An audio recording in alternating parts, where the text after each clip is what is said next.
25. Vou dar minha vídeo.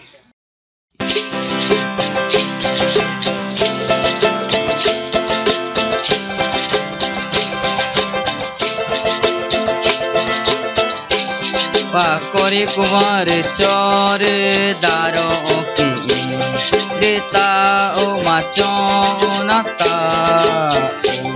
Pakori kumar chor daro ki ta o machon nata. O machon ki ga e nachika e jawa.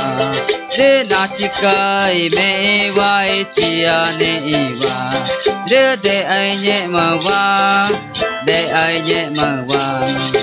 Cô ma cho cô pe na mai ve cùng wa.